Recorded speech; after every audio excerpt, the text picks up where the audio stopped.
Welcome to Satsunami.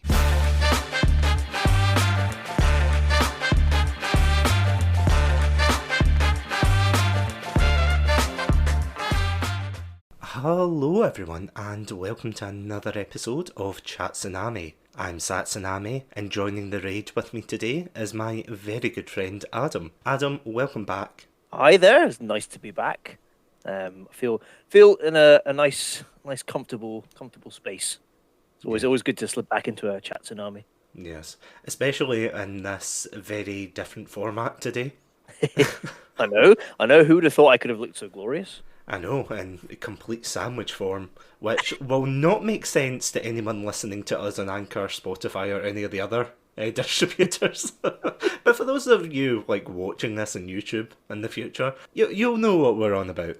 You'll definitely know. So yeah, as you can see by the screen today, we are going to be talking about, let's face it, one of the greatest action films of all time. And I feel as if I can say that with confidence. Yeah, you can say that with all the confidence in the world. I mean, I remember I was telling people that we were going to do an episode about this, and the majority of people were just like, oh my goodness, you're doing the raid. Oh, the raid is so cool, and all of this. And it was like, yeah.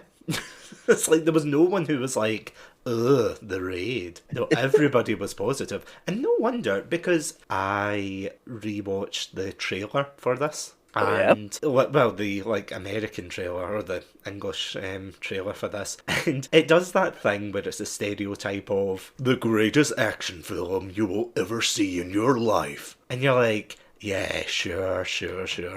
And then you actually watch this film, and you go, this is the greatest action film I've ever watched in my life. Did you? It's like a link back to our hype episode from last time round, where it's like, yep, nope, hype achieved. Yeah, hype well deserved. Yeah. Oh yeah, no, I totally felt the same. Yeah, because it's quite weird. It's like this film came out, and correct me if I'm wrong, but did this film not come out at around the same time as Dread? Was it? It was. They were the exact same year. Yeah, very unfortunately for Dread. Yeah, that is a shame. So yeah, the basic premise of both films is two protagonists are trying to scale a high-rise flat to basically take out the drug lord at the top. There's obviously setting differences and things, but at the core, a lot of people compared the two films as to how similar they were. And it's quite weird because a lot of people, after watching this film, I think there was rumours that there was going to be an American version of this. Really? Or an American remake, which I don't know how they would do. I genuinely don't. It would not work at all. But, I mean, I think having Dread is probably the closest we're ever going to get. I suppose it should be as well. Oh yeah, I honestly can't imagine a Raid remake. Before we bash remakes in their entirety, Adam, do you want to explain to the audience or to anyone who hasn't seen this masterpiece of action, do you want to explain what the film's about? Okay, yep. So the Raid centers around an elite unit of Indonesian police, basically I guess Indonesia's version of SWAT, and basically they're tasked with, as you said, when you're storming this high-rise apartment building, and taking down the drug lord, crime boss who rules the building, and basically, so they get inside. Things are going well to start with, and then a switch gets flipped and everything goes to all hell. And basically they're outgunned, outnumbered, surrounded, and they have to battle their way out and try and survive. Yeah, things go south so quickly in this film. They really do. Because it's initially, so as you said, it begins with them raiding the building and everything, and it's so uniform, isn't it? What they do, they sweep through the buildings, they sweep through the rooms, they silence everybody that's that's in the way or could pose a threat, and then all of a sudden they turn a corner and there's just this one sassy child sitting there. Yep. And he's just yeah, no, I've got to get out of here, and he runs, and subsequently... Sorry, before I go on, I'm just going to say that this retrospective, as it were, is going to contain spoilers. So, yeah, just be wary of that, just in case. Because, I mean, I think the core of it is the action, isn't it? Yeah. Like, I mean, don't get me wrong, the story's there, but I think the highlight of the film, like, people aren't watching the raid really for the story, I have to say. The action is the story itself, I think, in so many ways. Oh, totally. Like, one of the interesting things that I kind of picked up on in this film, I don't know if you picked up on this as well, but it's the way that there are kind of characters in this film. And I know that sounds weird to say, like, well, obviously because it's a, Yeah. a film, but, it's usually, like, action films you get where you get the actor more than you get the actual character coming through. Like Arnold Schwarzenegger or Jean-Claude Van Damme, like, or Steven Seagal, God forbid, if you're digging down, God. And you think, what is the best, or not what's the best film, but like, who did they play in each of those films? Like, some of them you can remember, some of them you're just like, I have no idea. Like, for instance, in Die Hard, John McClane, you can remember that, but in some of the other ones, it's like, this is just Meaty Man number 1, or Meaty Man number 2, it's like, there's no real character. But one of the things I thought was interesting was, and this is kind of a bit of trivia, but apparently the director wanted this to be more of like a prison drama. But Oh yeah.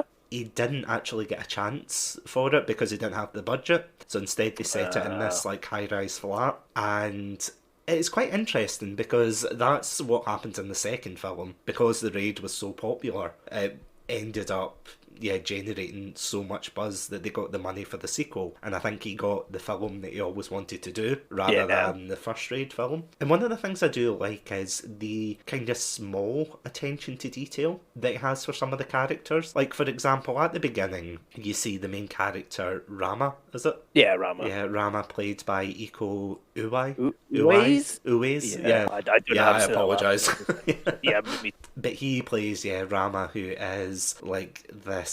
I mean, he's a rookie, isn't he? Is that He is a rookie to that squad. Yeah. Yeah. And he basically, like, at the very beginning, you can see him praying. And apparently that was, like, part of the trivia that they said the director really wanted to kind of reflect on, like, Indonesian society. And Indonesia is, of course, like, predominantly Muslim. So he like gave him that, like, just that small character trait of just making him pray at the beginning and things. And it also kind of reflects later on to the whole idea, maybe I'm reading too deep into the raid here, but it's like that idea that he's trying to have faith because he's trying to bring his brother back from. So that's kind of the subplot. That the main plot is they're trying to take down a drug lord from this like high-rise flat, and then there's a subplot with the main character where he's trying to bring back his brother, and it's quite interesting, like, because throughout the film he is trying to be like, I wouldn't say naive, but trying to say, oh, I'm come to rescue you, and the guy's like, no, you're all right.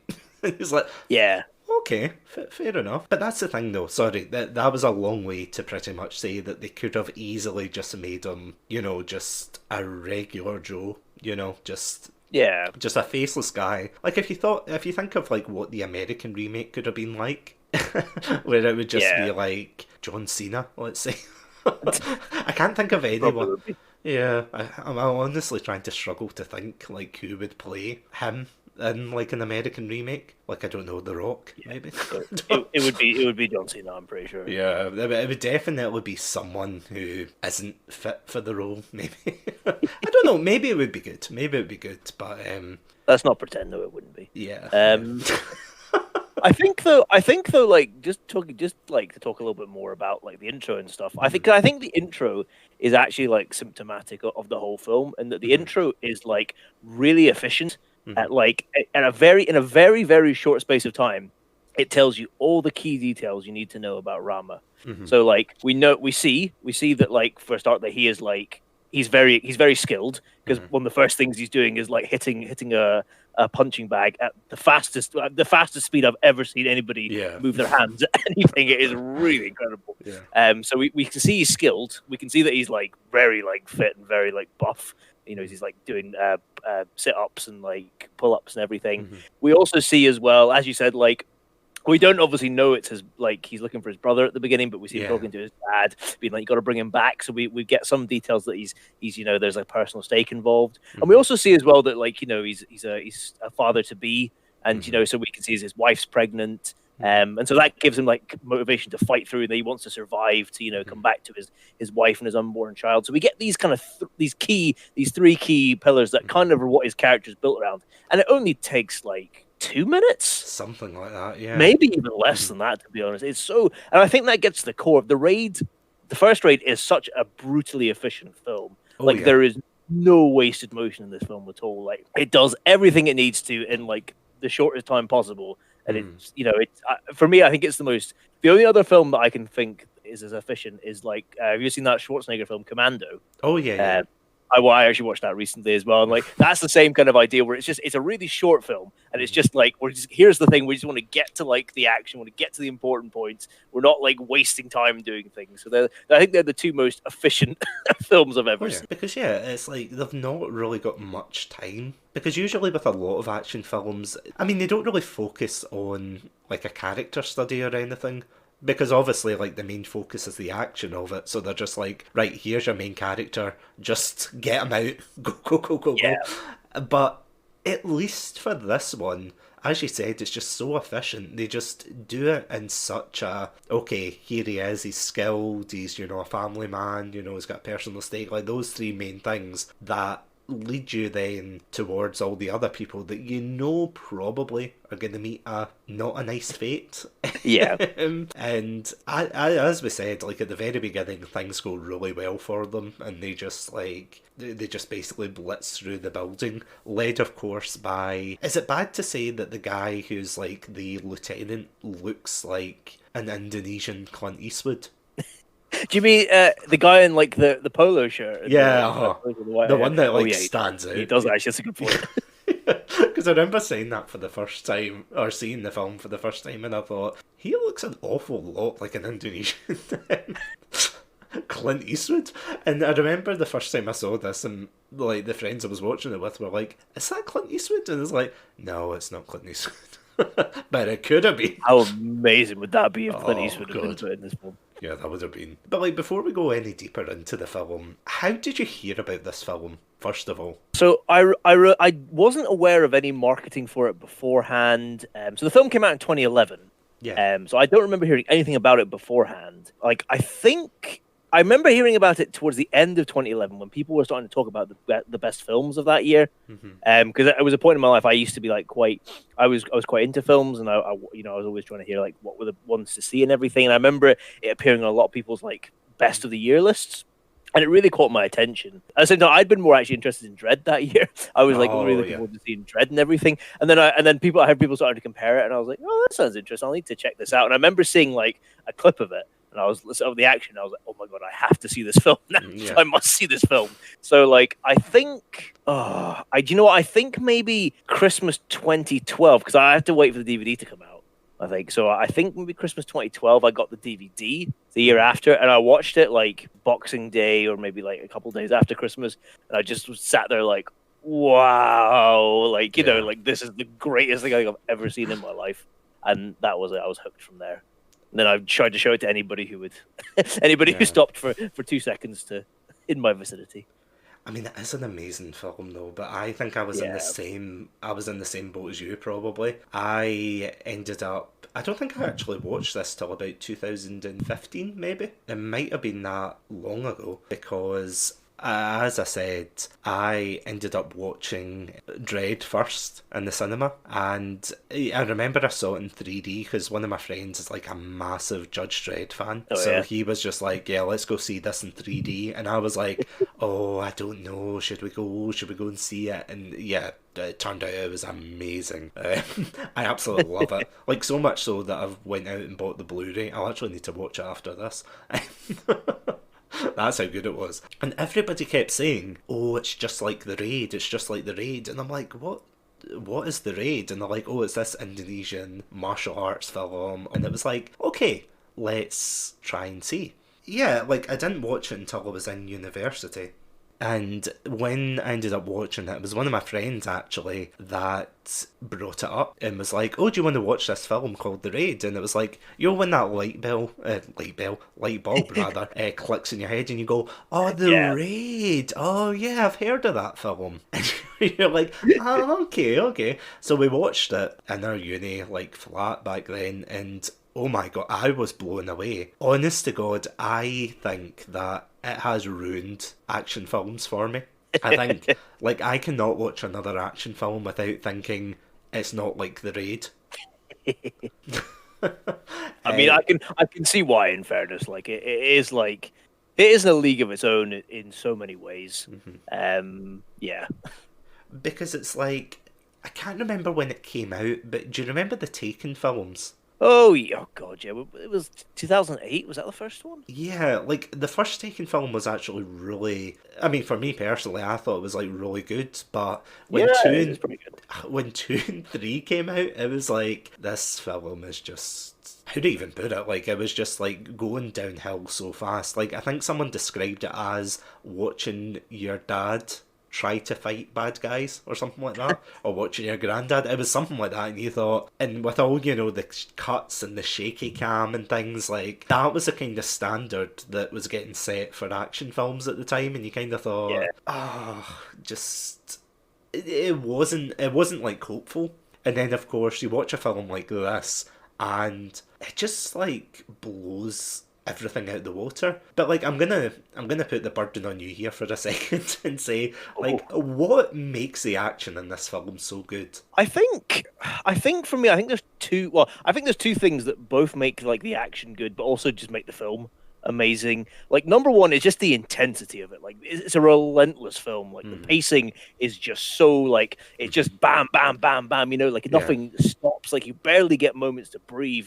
And usually when you do get a moment to breathe, you're like, you draw as much air as you can before everything starts up again. The action itself, like I think what makes this, it feels so fresh. I remember watching it. I was like, I've seen action film before. I've seen a lot of Yeah. action film, and you know what? Like the story is nothing new here. We've seen this premise before. This is Die Hard. This is Command. This is it's one man against like insurmountable odds. That's like standard, 101 Yeah. action movie plot. Nothing there. But what it is like it's the action itself. Like I'd never seen anything like it. Like there was this intensity to the fight scenes where like every single fight scene felt like this proper life and death struggle where people were just scratching and clawing, just to stay alive for like a second longer. And it just felt so true to life. Like when watching, like obviously see a lot of action scenes, and a lot of ones are hard hitting, and you get the adrenaline pumping and everything. But this is the one that I think I've felt like on the edge of my seat, being like, God, like I actually feel like these people are like scrapping to stay alive. I'd never seen the kind of like I'd seen martial arts before, but I'd never seen this kind of one, which is it's majoritively. Oh God, I'm going to butcher this. Was it Pencak Silat? Did I say Oh, that right? I think so. I always It's call it major Silat, but I don't know. Silat. I don't know. I You're could be probably. wrong. I'll No, quote you I on that could one. be wrong. But yeah. I'd never really seen that style. It lends itself to. It feels like a very kind of realistic. If you see kind of a lot of martial arts films, and like there's lots of other really good ones out there as well. A lot of them, and this is not. I'm not trying to take a swipe at any kind of other martial arts films here, but you get a lot that feel kind of like showcase fighting. You know what I mean? It's almost like people trying to one up each other, and it's almost like kind of like like a kind of violent ballet. Or something like that. Well, this one it was proper like we're using whatever we can to like Yeah, chairs, survive. Yeah. machetes, or my bare hands to like scratch and claw my way through all this. So yeah, like I think from that, and I think just as well in the way that everything is like choreographed, like the fights and everything. That there's all like you don't get any of that, which became a trend, which is also still a trend in a lot of action, which is that kind of heavy editing, where it's like quick shot, quick shot, quick shot, and everything's like, you can tell it's all been like shot in like different things and like spliced together basically. Well, this like it felt like you were just watching like just things naturally progress and flow through, and while the camera would shake and everything like that, you could still keep up with it, and it gave it this kind of brutal, like relentless energy to it, and just the way it flowed and everything as well. So yeah, like I think really just the intensity and just what like the way they did the fights and everything as well, I think is what makes the action of the film so good, and in turn makes the film so amazing as well. Because I mean that is the key word, isn't it? That it's just such a fluid film Yeah. when it comes to the action. I don't know, like, other than like a couple of other, martial art, like if you look at martial art films where obviously again the focus is on the action, like I was trying to think of another film that like holds up to the Raid, and I think the only one I could think of at the time was like Police Story, which is like one of the Yeah. old Jackie Chan ones, which of course that's like a whole league of its own and everything, but it's just like that idea of just being blown away by the action that's going on in front Yeah. of it, because as you said, it's relentless. It just keeps going on and on. Like there's basically a scene where the main character gets chased down to a dead end into like, yeah, just basically a corridor, and these guys have got like machetes and they've got pipes and things, and they go to try and kill him, and it's just as you said, the brutality of it, him trying to like work his way through each person, like punching one guy, punching the other, and then of course because he's punched one guy, you think, oh, that means he's, usually in a like action film that means they're, defeated. Which Yeah. sounds stupid to say, but it's like, oh, the extras lying on the ground, like panting. And I actually didn't remember that when I rewatched it, because he beats the guy up, and then he's in another room fighting another guy, and then that guy from the corridor, like, just rams into him. Like, 2 seconds later, and it's like, wait a minute, that's not the rules. You should be down there. It's like, no, what are you doing? It's just so well done, and you don't really get a taste for the action until, as we said, things go down south. Yeah. Or not down south, but things go south. And so, do you want to explain what happens at that point? Well, yeah. So they get a couple of they get into they take out the lookout outside the building. First of all, and they're all still stealthy. They managed to get their way into the building without raising like any alarms or anything. And they managed to get up first 5 floors. So it's a 15-story building. So they get up the first 5 floors, and they manage to subdue everybody, and they're all quiet. And I think as they get onto the 6th floor, as they're like making their way down the corridor, this kid comes walking out who's like, I think he's been to the toilet or something, and like he's a lookout. And so like they're trying to like calm him down, and they're like, oh, just come here and everything. And then he just bolts, and the kid goes and warns another kid. Who then like manages. There's like a series of intercoms throughout the building, and the other kid like slams the thing and goes police, and then that's when alerting like the crime boss, and that's when like he then announces. He kills all the lights in the building, and then he announces to like. Oh, first of all, sorry, he gets like his guys outside the building to take care of like the policemen who are like securing the outside of the building, and the guys who are still in the truck and everything. So it's just basically the guys now stuck inside the building who are left, and then he announces on the loudspeaker. He's like, right, okay, so if you go kill a policeman, I'll let you like stay here rent free.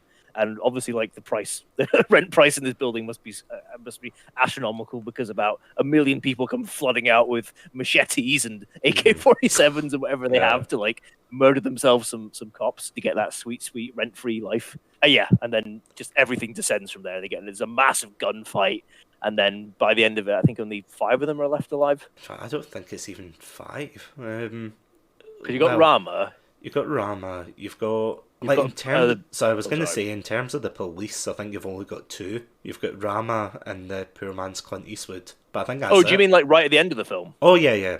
Oh, sorry, sorry. Before sorry, that. I meant like right at the end of like after like the big initial gunfight. Oh yeah. Sorry. You've got Rama. You've got like Boa, the guy who gets injured, who Rama looks after. You've got the lieutenant, the sergeant, and then like another guy, Dagu or something. His name is. Yeah, you're right. Because that's an intense scene as well. It's basically, and this is a really cool thing, like just the way it's all shot as well. Like as you said, the building's like put into complete darkness, and they both can't see anything. The guys are like directly pointing their guns at the police, but they don't know because it's in complete darkness. And then I think it's I can't remember who it is, but one of the policemen fires his gun because it gets like a bit twitchy, and because his muzzle flare like lights up that section, they all know that they're there, so they just start firing into them. And it's just such a brutal scene because you can really tell like the helplessness and just this hail of bullets just coming down, and there's no like way that they're all going to make it out after that mistake. Like, so they all have to run and barricade themselves in this like just basically someone's room. while like they're trying to get down below. I mean, that's a brutal scene as well when they're trying to like dig, or not dig, but he's got like an axe that they're trying to like chop downwards, and Yeah. at the same time they're trying to barricade the door, and it's like they're like, I think from that moment on the film kind of just goes completely off the rails in the best way possible. Yeah. Like, because you can see it slowly going bad. As you said, the everyone outside gets killed, and there's like a horrible scene where they've got like one guy like zip tied up, and because he's like dealing with his friend who's just been shot, he doesn't see him pull out like a machete and just like hack him to death and things. It's like it's like really brutal. And then I think the turning, I can't remember if it's that scene or it's later on, where I mean it's a logical question for the audience as well when they say, oh, it's fine, you know, we'll just call in for backup. You know, it's all going to turn out relatively well. And then, of course, the police chief is just like, well, about that, yeah, this isn't a sanctioned mission. And it's like, oh no. Oh, and that's when, you know, shit really hits the fan. And you think, how are they going to get out of this one, really? And like, I'm just trying to remember. See when they escape, is that the fridge scene? Yeah, so like Yeah. the last five of them are like holed up in that apartment, as you've said. So they go into the apartment. They've gone down through the floors that they've hacked their way down through, and then like the five of them are in that apartment. And yeah, so Rama gets the fridge out and puts like also gets like the gas canister for the oven. Oh yeah. Like and separate and puts it into the fridge, and then they push it up to the door, and he chucks a grenade into it. That kind of like blows like that kind of that floor up and like takes out the guys who are trying to bust into the room, so it gives them a little bit of breathing space to kind of separate and scatter. Ironically enough, I think after that scene where the fridge blows up, it starts to calm down a little bit, or not calm down, but it kind of mellows out. Let's just you get a moment. You get a moment to reprieve. Yeah, yeah, exactly. You get a moment to kind of, I wouldn't say reflect, that's definitely the wrong word. But yeah, just kind of catch your breath and go, wow, just all of that went on. Yeah. And it's just like, it's just insane. And then eventually, did they not get split off? Yeah, so so one of the remaining police officers has been like quite badly wounded. He's been shot and stuff. So Rama takes him, and they go. I think they go back up. They go back up to the floor they were on originally. Yeah. Because there's basically when they've been trying to get into the building, the police, they'd met this like just this ordinary resident, like I think the one person in this building who's not a gang affiliate. Yeah. Just like a guy like just trying to get medicine to his sick wife. So he knows what flat he's in. So he takes the wounded guy to there, and then the sergeant, the lieutenant, and the last other soldier, like other policeman, sorry, like go off in a group themselves to try and find a way to regroup and find a way out. I think as well, just say that fridge scene as well. What's interesting about that as well is, so before that, the action has been like not quite at a distance, but it's been really gun heavy. Yeah. So they're all like, the policemen are all armed with weapons and rifles, and so are most of the assailants as well. For the part, so there's been a bit of distance, but then after that, it's basically, I think the action all takes place at close quarters, because then like the guys show up with their machetes. The policemen have basically, I think, used up all their ammo by that point, so they're down to like knives and maybe some pistols, but like knives and hands basically. So the action becomes a lot more intimate and maybe even more brutal at their points. Yeah, no, I would definitely say that. Considering, as we said, they're holding like machetes and just basically very brutal ways to go. Because I can't remember, is it not one of them gets their ear chopped off? I think he gets like shot. I think like he gets gets shot and part of his ear gets like right, okay. If I remember rightly, I think. Yeah, and then the main character, of course, has to like keep him safe, really, because he can't. It's like a kind of extra layer of danger there that he's trying to keep he's trying to keep his colleagues safe, but at the same time he has to remember that he has to live himself. So it's like he's trying to defend him, but I think that's the scene when they are trying to escape, and as we said, like get to that guy's apartment. They try to just basically fight their way through, and the action really shows there. Another thing, like, I know we'll kind of touch on it later, but another thing I really love about this film is just the fact that they use their environment, because that is like quite a sin for a lot of action films where they have an amazing set piece, but they just have two guys fighting, like, as if it's like a Mortal Kombat game or something. Yeah. It's like they can't move, like, in 3 dimensions, they can only move in two. And you're like, I mean, you've got that thing there, you've got this thing there. It's like, why don't you use it? Whereas in the raids, they use, like, everything. Like, you see guys getting slammed into the walls, you see, you know, pipes getting yanked off the walls, you see boxes getting thrown at people. You know, it's just... Guy gets impaled on a door, like the bottom of God, the door yeah. frame. Well, we talk about that scene because I think this is a scene that like solidified my love of it, of this film. Yeah, I've never seen anything like that in my life. Yeah, I'll let you explain then because it's such a good scene. So basically after Rama has got like his injured comrade to the I'll say quote unquote the good residence flat, they've had to hide away in the basically he then goes off to try and find the others and try and like, you know, find it, also look for his brother as well a bit more. And basically he runs into this like hunting party of these like 4 guys, I think it was 4 or 5 guys Something who are like that, yeah. wielding machetes and looking for him. And he runs into them, and then basically a brawl ensues. And he tries to get away at first, like he tries to get away, but he gets, as you said, he gets cornered in this corridor. And so then I think he's taken one of them out. Oh yeah, he's taken one of them out because he throws one out, and the guy breaks his back on the on the what do you call that? I was gonna say the banister, but it's not the banister. Whatever you call the it. balcony In the kind middle of of the thing. building. Yeah. The balcony. Yeah. That's it. Kind Yeah. of thing. Yeah. So anyway, so he starts to fight with the remaining guys, and then at one point he kicks a guy through a door, and so the door shatters, but there's still like the bottom of the I can't think the bottom Just of the door. bottom of the door. Yeah. And it's like shattered, it's like bits of like splintered wood and everything.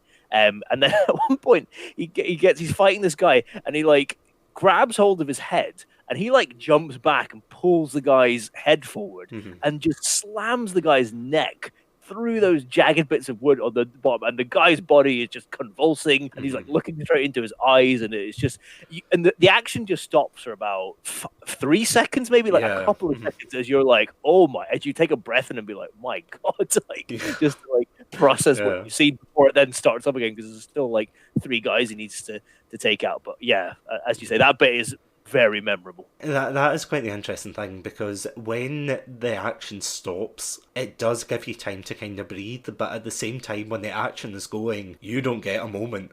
A bit like, it's basically putting you almost in the like shoes of the main character, because Rama just has to keep going on and on. And as I said, like, even though he's like punched people down and they're looking like bloodied and beaten, you know, they'll still get up again until they're like completely put down. It's just as brutal as well, because that's another example, of course, of them using the scenery, because after he uses the door, he starts slamming like the other assailants into like the television, into the pots and pans, you know, like throwing tables, like everything goes flying, and you're just like, oh my God, this is just insane.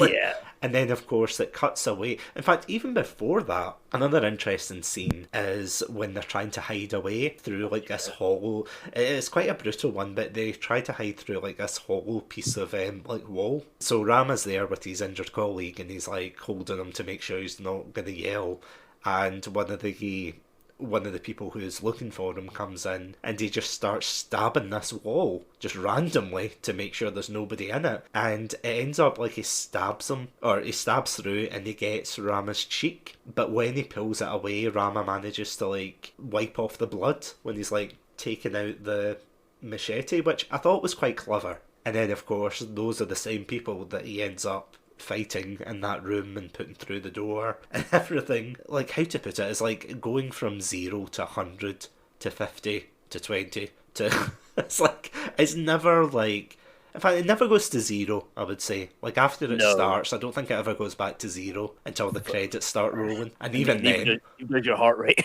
Yeah. Of course. What's funny about the film is, for a film that is so breathless, as we said, the one that you really struggle to catch your breath at points because it's so relentless, there are some incredible moments of tension. Like that being one as well. Like the minute that machete like goes through the wall, and it's so quick, and it goes straight into straight through his cheek. Like you know, like you're like, ugh, you almost don't want to breathe, because you know at the same time he's trying not to like react to this, like, which must be, I can only imagine the incredible pain that must be from a machete like slicing your face. That he's not trying to react. You're like, ugh, you're not trying to react. It's the same, like it's the exact same, going back to that scene where they're just before the shooting starts. you're talking about when they're all like the police are all hunkered down, and you can tell like that they're getting surrounded and everything, and then the guy fires, and you're like, no, like as it lights up, and you see all these guys with their AKs ready. Oh. It's able to create some amazing moments of tension in the film. And I mean, even like just before the machete scene, so as we said before, they get split off from their, I suppose, their boss. Yeah, he's not a yeah, very, he's not a very good boss, I would say. He's just there to fill out for the leader role, I suppose. Because the three of them end up getting split off from the other two, and the three of them nearly get caught as well. I don't know if it's by the same people. it is But nearly it's by the like, same people. yeah, because you can hear like the guy dragging his machete along like the walls and everything, and they're standing in, I think it's a bathroom or something like that. I can't remember. But they're just like standing there waiting for them to like come out, and then they get lucky because they have to like go back. And he's like the main guy who led them into this situation, just wanting to leave completely. Whereas the captain of the group wants to stay. And, you know, that says a lot about the characters as well. That this captain, even though, like, 90% probably, if not more, of his men are dead. And it's like he still wants to make sure that these other guys are okay. Yeah. Even though his boss is saying, no, they're all dead, let's just get up and go. Yeah, it eventually leads to them coming across probably one of the highlight villains of this. Oh, yeah. Because we haven't really touched on the villains, have we? No. I'll let you I'll let you discuss this, because like where do we even start with like the villains in this one? Well, it's funny. So there's three. I'll say there's three main villains. You do get you get a couple of like the guy who leads the machete group. You could guess as a villain, but he's not. He's not in it for that long, so I won't count him. Yeah. But you get the three main villains. So you have the crime boss, who's called, oh god, is it Tama? Yeah, is that his name? I think Tama. so. Yeah. So we don't like. He doesn't really get developed much beyond like, you know, he's a ruthless crime boss who like doesn't give a crap about like, you know, human life, or just is like brutal and just asserts his dominance like by being incredibly brutal, and that's sort of, and he's also very paranoid as well. That's the kind of two traits he has. You've then got his like one of his, he's got two like lieutenants, and so you've got one who's called Andy. Do you want me to just go into like the plot point of Andy, or do you want me just to keep it general? No, yeah, you might as well go into him. Just delve into it. Yeah. So Andy is Rama's brother, which we don't find out until like they meet. So basically, it becomes a thing of Rama's looking for Andy when he goes into the building originally, and then when Andy realizes that Rama's in the building, he then goes out to try and make sure he can try and save him. And basically, they're estranged brothers, and he's basically kind of almost like the brains behind the thing. He's a good fighter as well, but he's always thinking about, you know, like the ways to keep the business running and like with the least amount of problems and everything. So he's very against like basically the massacring these cops even before he realizes his brother's there. And then finally, you've got, I think he's just called Mad. I don't think he's just called Mad Dog, isn't he? Yeah. He's just called Mad Dog, who's Tama's like other lieutenant. And this guy's just a psychopath, and like his whole thing is so he's just crazed, and he loves the thrill of like, you know, close combat and like fighting. You know, like he doesn't like to use guns and stuff, as he says at one point. He likes to beat people to death, you know, or like whatever, like feel like, you know, like be right there as their life drains away. So he's almost like you're just classic like kind of psychopath like that you see in a lot of these kind of films. But there is something to him. Like I'm trying to put my finger on what it is that makes him like such a, like, I say appealing is the wrong word, but such like a character just like godlike, you know, you're kind of fascinated by. And I think as well, he's such a tenacious fighter as well. Like his fight scenes are great. Some of the ones, he's proper scratching and doing anything he can to like win, just being brutal. But they're the kind of three main ones, and without a doubt, as you hinted at, Mad Dog is the one that stands out like head and shoulders above the others. Oh, absolutely. He is... You see, this is the thing about his fight scenes. You can tell that the actors get visibly, like, tired when they fight him. Because it's like he's prolonging this fight, and he's just, like, dragging them into this, like, really... just this really long, drawn out... Or not even drawn out, but just this really long fight that is too brutal to kind of maintain for long periods of time, because he's just, as you said, he's clawing, he's scratching. I mean, in a kind of weird sense, like he's honourable in the sense that even when he's losing, he doesn't like reach for the gun or anything. He always like keeps it hand to hand and everything. And I think that's really interesting. Whereas his boss is, I don't know, like they're all the kind of own level of psychopath, I Yeah. guess. Well, that's like, fair. like I mean, as we were saying, like Mad Dog is just like lusting for that kind of fight, and that it's just he just wants to beat people up essentially and just ruin them. Yeah. Whereas his boss is more kind of cruel and cold and calculating. I would say more of a smart villain, but at the same time, it's like, so going back to what you were saying about Rama and his character development, where you said, like, in those like scenes we can see what character he is, because they do the same at the start for the main like crime lord, where he's got all of these, like, I'm assuming they never really explain, but I'm just assuming they're like rival like gangs or something. Yeah. That they've caught, something like that. But yeah, they've caught them and they've tied them up, and he shoots 4 out of 5 of them, and then he runs out of bullets by the end, so he has to go to his drawer to like get more. But then he sees a hammer in his drawer, and you really feel sorry for that guy.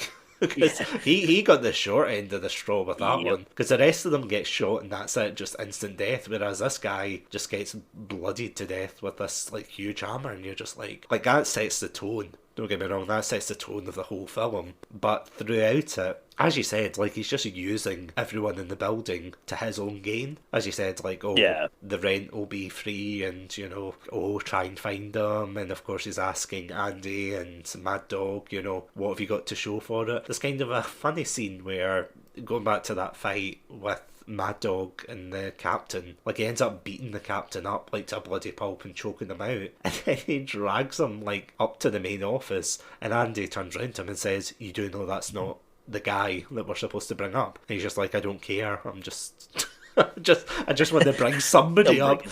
And of course the main boss, it's like a proper dog, isn't it? Just bringing something in.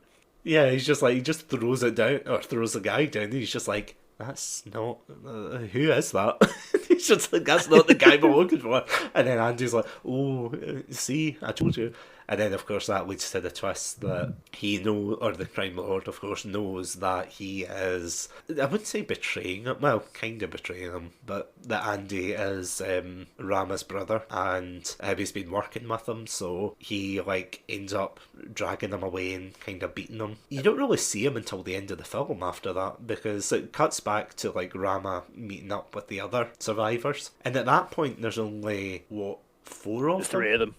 Oh, well, 3. That's just the 3 at that point, yeah. I think, yeah. Mm-hmm. Well, sorry, not No, you're right, sorry, yeah. No, I'm thinking more of the 3 of them that fight and the injured one. But I think the injured one is still in the flat, yeah. I completely forgot about the injured one. No, you're totally right.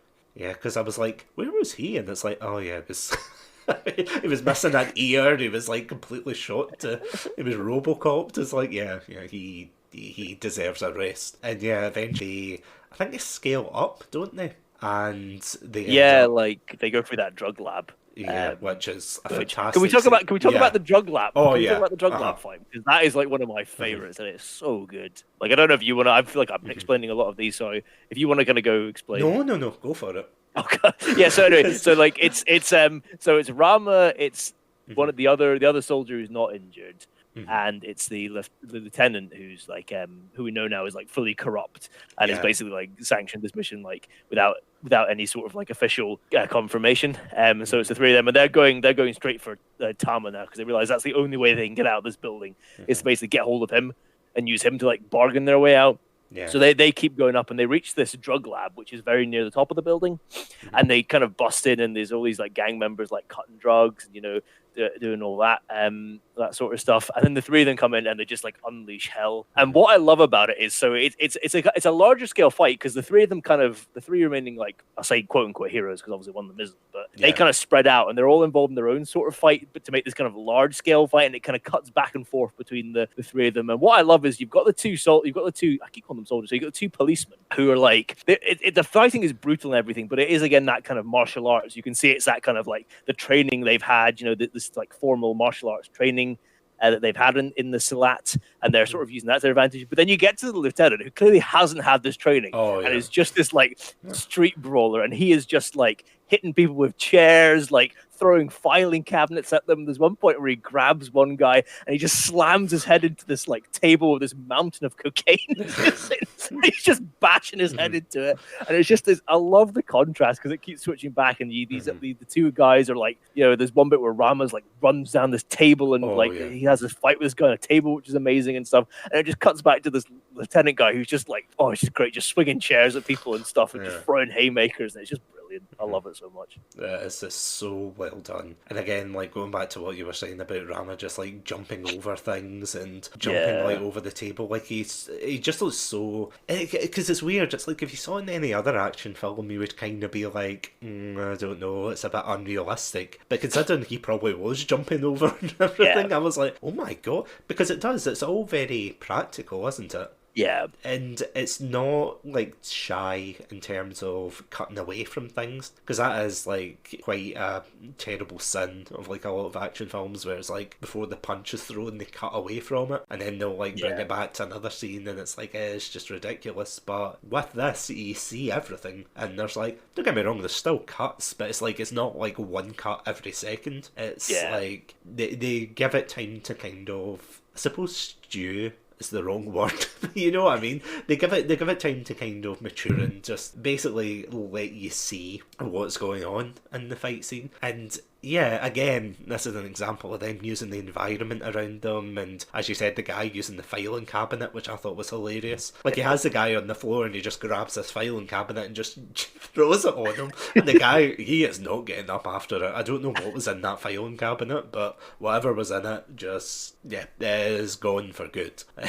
That was hilarious. And then of course we get to like the climax of it, where the boss and of course the other policeman go upstairs to confront the crime lord, whereas Rama rather, he ends up seeing his brother getting beat up, and that leads to one of the highlights of the film, of course, being Rama and his brother Andy fighting off Mad Dog. Oh god, like that is such a good scene, because again it goes back to this idea of Mad Dog being characterised as this, I suppose, psycho with honour. I want to say, because it has Andy like strung up and chained up, and he's like beating him basically like a punching bag, but as soon as his brother comes in, he like lets him go, or he lets him. I can't remember if he lets him go or he lets Rama take him off. No, I think he lets him. He lets him go and lets like help him up and like properly free him. Yeah, and then he like waits till they're ready before he like pummels into them, and he nearly like takes them both out, because you think like Rama has shown that he is very capable against like the common street thug and things like that. But when it comes to Mad Dog, it's like he really struggles, and even with his brother's help, I think it's just fortunate that his brother's there, because his brother has like it's one of those neon lights, or like the one of the shattered tube kind of one, that he just like sticks the tube into his neck, and even then Mad Dog's still going. And I remember the first time I saw this film and I thought, oh my god, this is brutal. He can't keep going. Like, he powers him up though. That's what's so funny about it, as you say. Like, he gets like this whole wave of energy with this like bloody fluorescent tube sticking out his neck. And he's even more like powered up than he was before. It's amazing. Because I mean, one of the other things I did like, and I think this is a part of Silat, the martial art they use, because apparently Mad Dog's actually trained in that in real life, supposedly. Oh yeah, no, I did actually. I think he's actually trained like the Indonesian police. Like I can't remember. I've forgotten the name of what like that Indonesian police group. I don't want to call them SWAT because like they're not, but that kind of elite police group. He has taught like people like that. Wow. The actor who plays Mad Dog, that sort of that fighting style. So that's why he's so well versed in it. Kind of laughing because I think, can you imagine being one of those like trainees and then just watching this film and being like, oh my god, that's who trained us, oh my god. Yeah, it's just such like a from start to finish, because it goes on for a long time. Like, they start the fight or the confrontation and then it cuts away to the police chief like running through the halls, and I think they confront the boss or the crime lord, and then the twist of course being that he just wanted to capture him. It's like there was no like honourable reason for it. I can't remember why, but there is like some corruption thing or something that he just wants to be. I I think he knows he's in like the lieutenant knows he's in like deep kind of shit and stuff, and because I think as well the sergeant before he's killed is like, I'm gonna make sure that I see you go down, Oh you yeah. know, for this and stuff. So I think he's trying to like he's playing his own game now of like trying to wheedle his way out of death and jail. Because I feel sorry for the other police officer that like helps him Oh yeah, arrest him, and then he just turns around and shoots him, because I forgot about that when I rewatched it. I was like, oh god. I was like, why did you do that? And I was like, ah, yeah, corruption. Yeah, whoops. And then of course it cuts back to the Mad Dog scene, and yeah, I don't really want to spoil things for the second film, but yeah. Do you think we should like say what happens to Mad Dog? I've looked up. Yeah. And they're not. I don't think they're supposed to be the same character. Just say the Oh, same are they actor not? appears in both films, but he's Oh, got a okay. different name in the second film. So I think he's meant to be a different character. Right, okay. So I think we can, if you want to just Yeah. say what happens to. So basically, at the end, even though, as we said, he's powered up by this like neon light, Rama manages to get a hold of it and like tear it across his throat. Then finally, he stops moving, and you're like, oh, thank God this fight's over. Because even I'm getting, I'm sitting down, and even I'm getting palpitations. I'm like, oh my God. And then, of course, yeah, in the second film, the same actor is in it. Like, as I said, like, I don't know, or I didn't know whether it was supposed to be the same character or not, because I remember I watched the first one, and then I think straight after we all watched the second film together, and it was just so confusing seeing the same actor just being like, yeah, there's no way he is dead. He is, he is definitely dead. There's no way he could have survived that, but yeah, it must be a different character. But he definitely gets like thoroughly thrashed in that one. And of course that leads to the confrontation where the police chief kind of realises that he's in deep you know what and tries to, well, first of all he offs the police, the guy that we're supposed to like bring in, which makes the whole thing kind of futile, doesn't it? Oh yeah.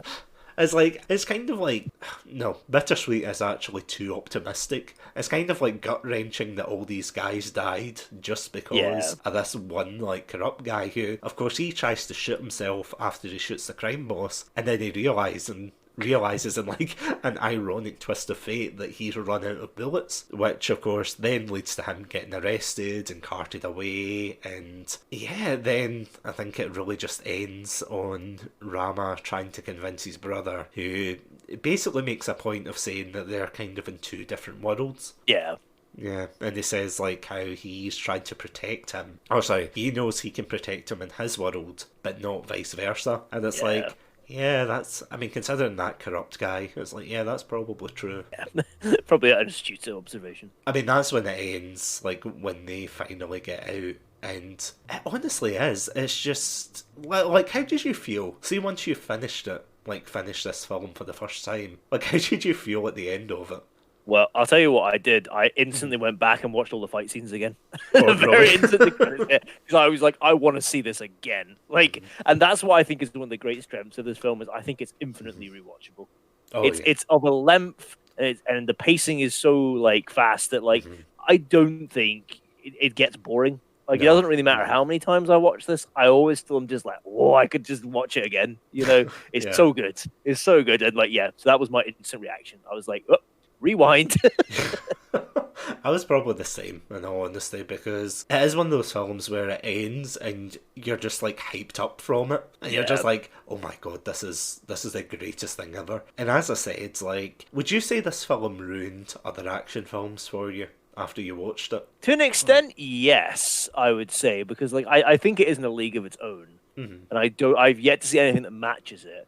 But at the same time, like I think I've almost separated out. I'm almost like, well, that's just near perfection. So like I'm almost like it's almost unfair to compare it to anything else because I'm like, so I've kind of separated it into tiers. So you've got like right at the top for me, I've got the raid, and it's in its tier by itself until if anything ever reaches it, then we'll see. But then below it, I've got the rest of the kind of action films, and I separate them. I can still happily watch other action films, but nothing comes close to like how the raid made me feel. I'll say that. And I mean, of course, I can't even remember when the Raid 2 came out. Was it a couple of years after? Or 2014, I think, if I remember rightly. that's not 3 years. long. Damn, that's Yeah. actually not long at all. I know we'll kind of cover it in a separate chat, Tsunami, but like, would you say, like, just kind of briefly, because because honestly, we could spend like a whole like It an hour deserves or it. 2 hour. Yeah, it definitely deserves its like own, chat Tsunami. But do you think like that was a good continuation? I think it was. The Raid 2 is different. Sort of the way I look at them, like to use like kind of a crude comparison, the first raid, to me is like a superior version of Commando in that it's that really short, really intense, like burst of like action and everything. While the Raid 2 I look at as, and this is like not, I really like the Raid 2, and I was saying Oh to you, yeah. like I have a hard time choosing which is my favorite between the two. But the way I look at the Raid 2 is I look at it as an inferior Terminator 2 in that way that Ah. they're both action films, but like both the Raid 2 and Terminator 2 are like longer films, and they're not as relentless. There's more character development. There's more slow moments in both of them. There's like more time to breathe and everything. So I look at it that way. I don't think the Raid 2 is quite as good at that as something like Terminator 2 is, in that way of building characters, but also combining the action. But they're different films, and I think that's the way it had to be. I don't think it would have worked as well the Raid 2 if the Raid 2 had been the exact same sort of style and that really like fast like burst, like being like rapidly punched in your chest, like that punch bag at the beginning. It's more of a slow beating. You get beaten up and you get a few minutes to recover, and then somebody comes and swings some more hammers at you later on. Yeah. But like, so there is a continuation, but I think it's the way it had to go. And as I think, as you said, like it's sort of, you can almost see it's like maybe the film the guy Gareth Evans, the director, wanted to make. Yeah. In that, sort of more crime kind of, more of a crime drama, in many ways than a pure action film. And sorry, just I'm just thinking of something you were saying earlier, just when you were talking about the name of like the special forces, like, or not special forces, but the like when you said they're SWAT but they're not SWAT. Do you want to explain what happened with the cover for the DVD? My DVD cover, yeah. So on my DVD, so as you can see here, like the cover that's up on the screen here. So the cover that I have for the DVD, which I obviously the one that was released in the UK and I presume probably the US as well. It's the same style. So it's got the building in the background, you got the raid, and you got Rama at the bottom. But on the DVD cover, he's got SWAT written on his back, and then there's a van as well that has SWAT written on it, and there's some other policemen who have SWAT written on it, and so you're just like, oh, that's a bit like, I guess it's just like a way of like a Western audience of like being like, oh yeah, now you understand, yeah, they're elite cops basically. Which is a little bit like, on one level I'm like, okay, I can kind of understand what they're doing, but the other way you're like, oof, that's a bit, I don't know, like they're their own people, they have their own unit and everything. They're not just like SWAT, but I don't know. It did make me laugh when I saw that. I was like, oh. Us dumb Westerners can't understand things. And speaking of levels, the other thing that it says on it is something like, I don't even know if it was for the trailer or for the box only, but I do remember them saying something like 30 levels of hell, and it's like, well, if you actually watch the film, there's only 15. It's like, I'm not trying to, I'm not trying to shit on the person who actually made the cover for this, but it's like, yeah, there isn't 30 levels. Research. That is unless he counted the windows like on the cover, and maybe I don't, or he didn't watch it. Like, I can understand probably if the person didn't watch it, but it was like hyping it up. Even if it was a taller building, would that make it any better? Because I mean, like Dread had probably over 30 levels, and I don't think that. Yeah. Or it was like a ridiculous amount, but like that was 100 or something like that. Yeah, but like that wouldn't have made it more tense if they had 1,000. No. He just would have got lost at that point.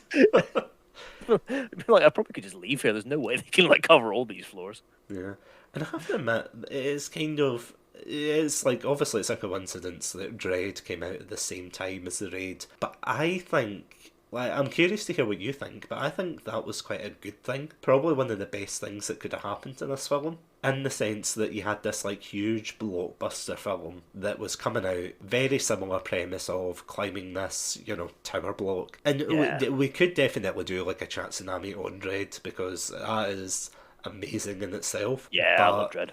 I love it as well. Like, I have such a soft spot for it. And yeah, it's like, as I said, the same premise and everything. And then the amount of people, I don't even know where this started, but someone must have said, oh, it's just like Dread. And then kind of like, just whispers along the playground. It's like everybody was saying, oh, it's just like the Raid. It's just like the Raid. To which then people have to ask in return, what is the Raid? And then, of Yeah. course, because I don't know, like, I still think it probably could have got, like, popular, but at the same time, for a film that's meant to be like a low budget action film, it just blows a lot of the other action films out of the water.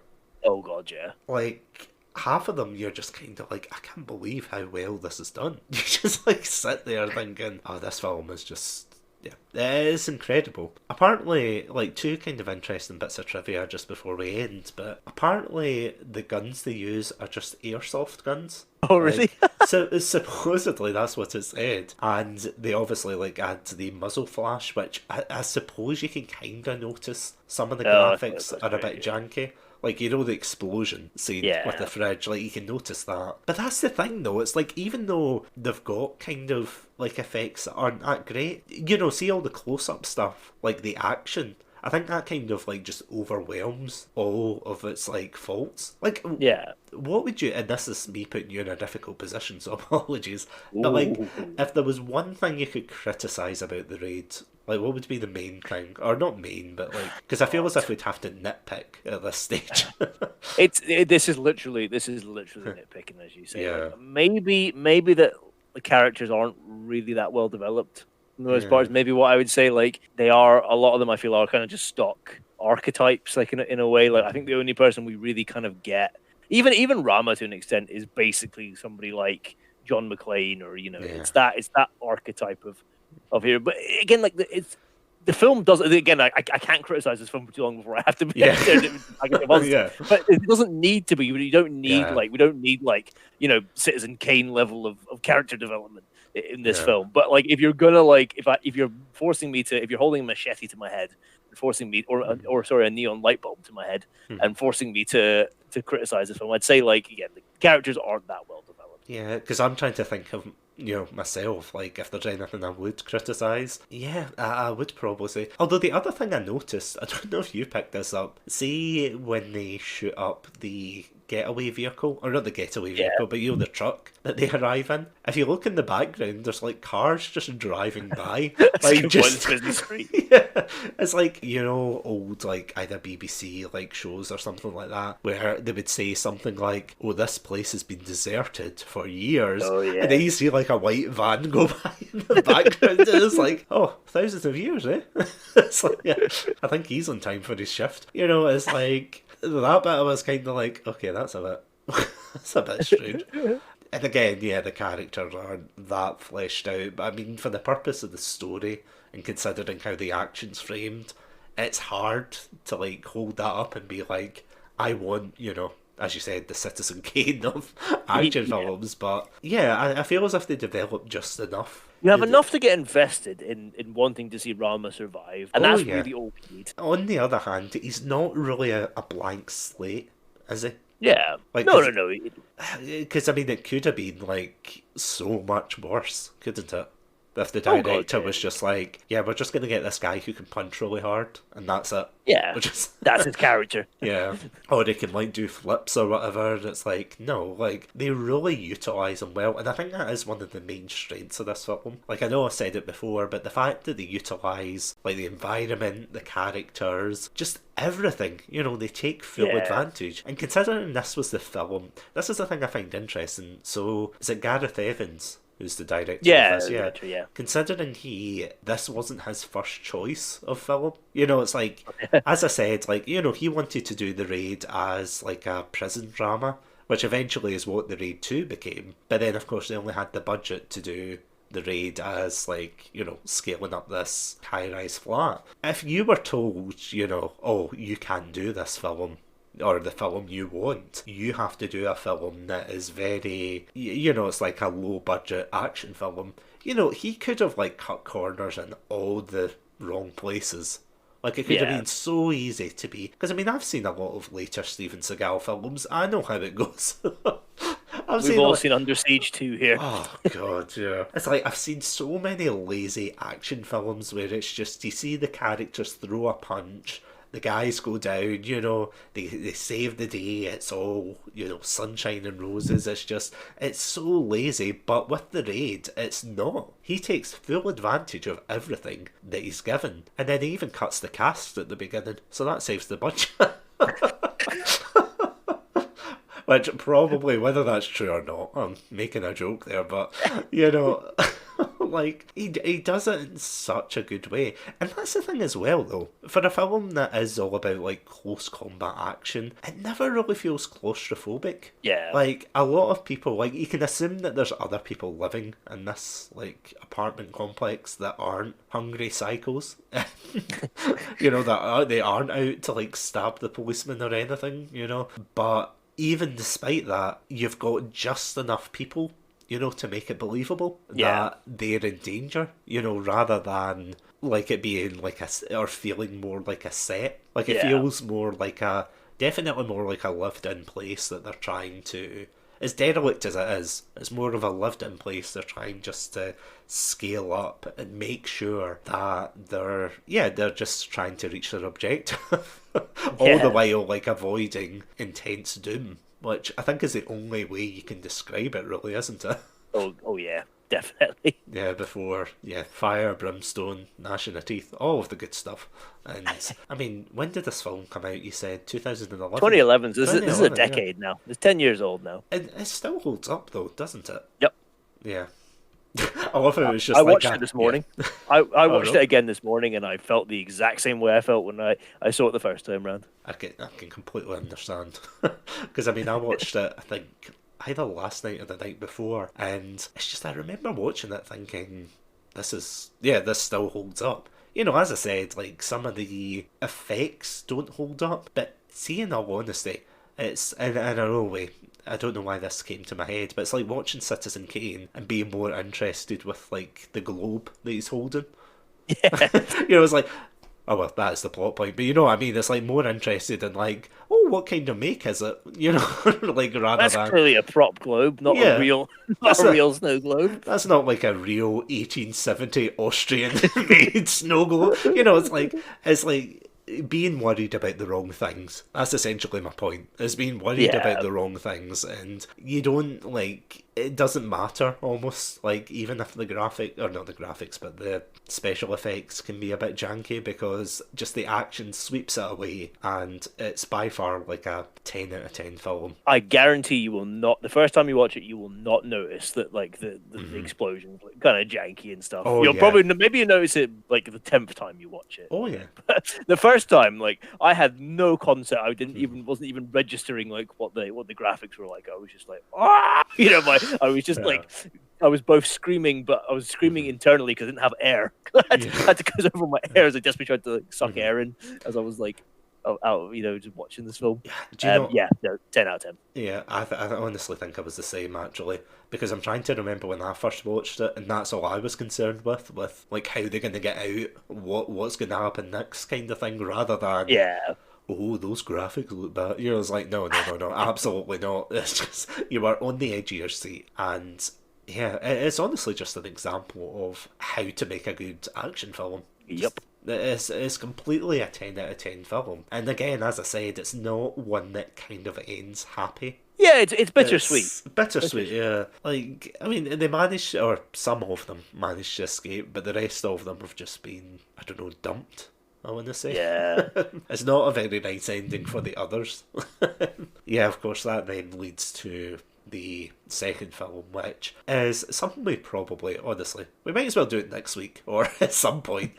Definitely soon we should do it. Yeah, definitely soon, because it is just such a good film. But they're both, like, completely different. But yeah, kind of just to sum up, like, if you were trying to convince someone to watch this film, like, in a couple of sentences, what would you say?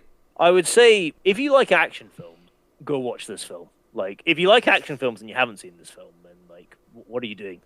go see it now. Like, the only people I think I wouldn't recommend this to is if you really dislike action films. Yeah.